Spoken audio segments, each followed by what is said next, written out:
Gurubhyo Namaha. Hello students, this is your biology teacher here.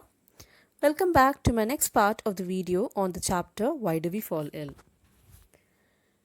This is a part 4 video. Come on students, let us learn some more new concepts in this video. Before that, let's have a quick recap. What we have seen in the last session, we have seen about the infectious agents, various infectious agents like virus, bacteria, fungi, protozoans, worms. We are clear with their pictures. We also seen about the importance of categorization and about the different types of antibiotics produced against bacteria and viruses. So we have seen about the action of antibiotic against a bacterial disease.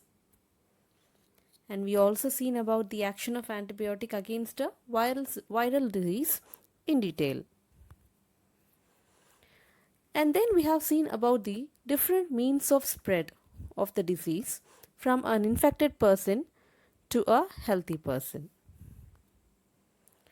Now let us come to the actual content of the video. So what we are going to learn in this video, so we are going to see about the various manifestations, organ specific and tissue specific. The disease causing microbes called the pathogens, they enter the body by different means and they affect the different organs and the tissues and they have target sites.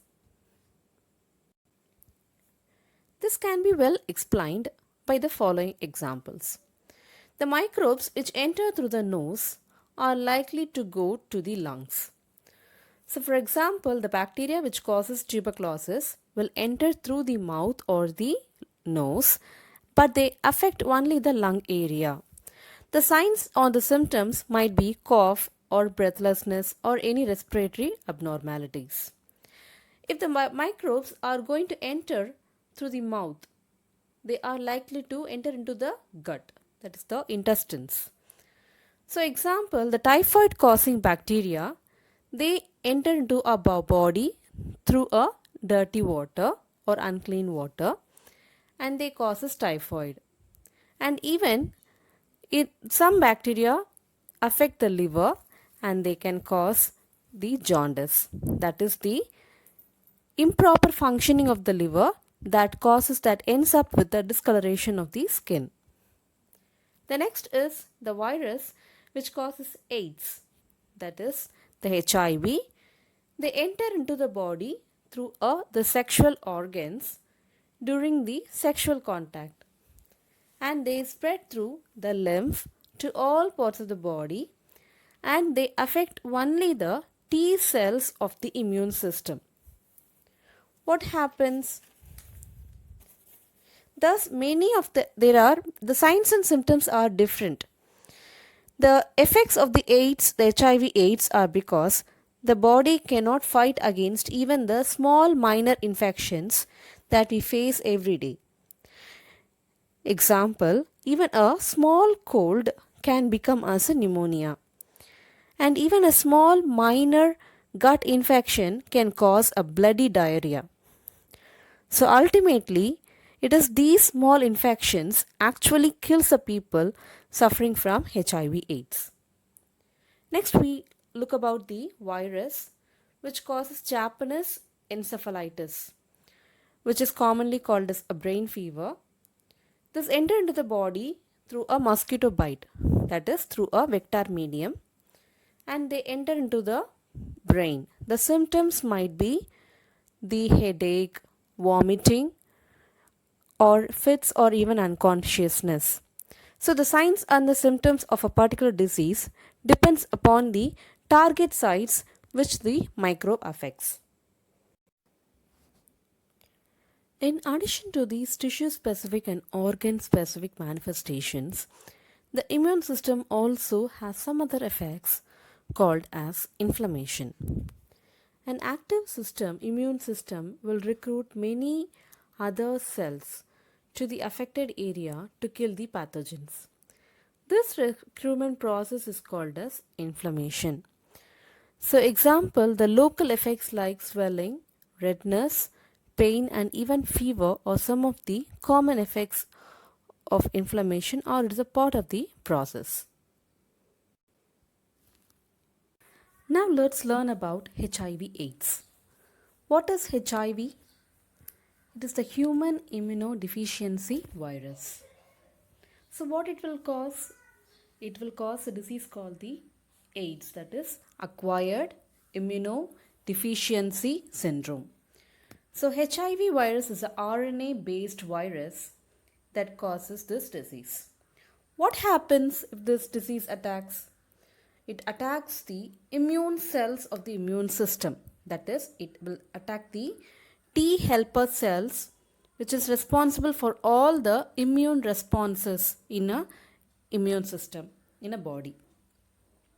It destroys all the body's defenses so that even a small infection can become a fatal disease. So example, I have shown you before. So a simple cold can lead to a pneumonia. A simple minor gut infection can lead to a fatal disease, to your bloody stools, and so on.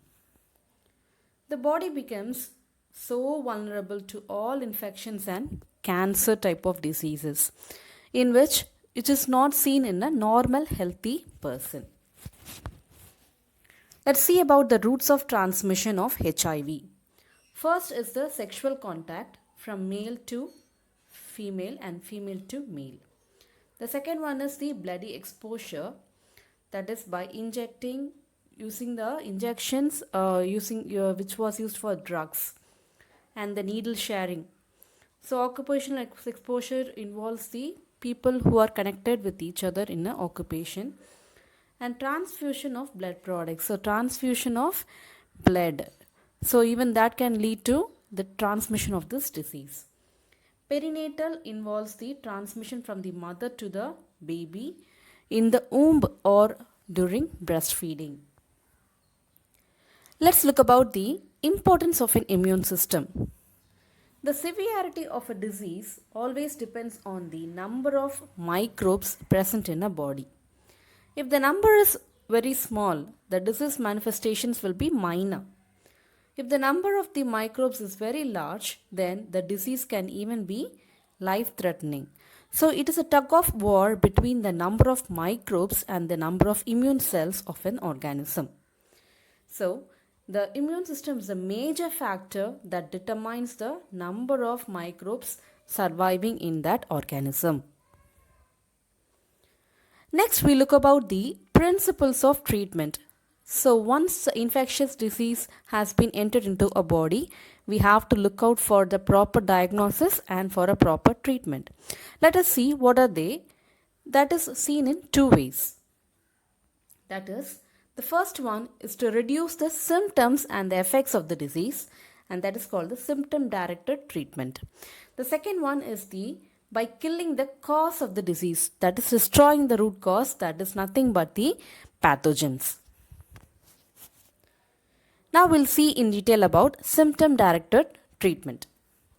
This is nothing but reducing the symptoms like the pain, fever or vomiting or diarrhea, whatever the signs and symptoms seen, that will be analyzed and that will be treated. So taking bed rest will be helpful to conserve the energy. This type of treatment involves the healing of the symptoms and a lot of immune system building will be done. So all the many type of immune cells will be boosted up. But it does not put away the actual cause of the disease. Still, the microbes which is causing agent for the disease will be still prevailing in the body.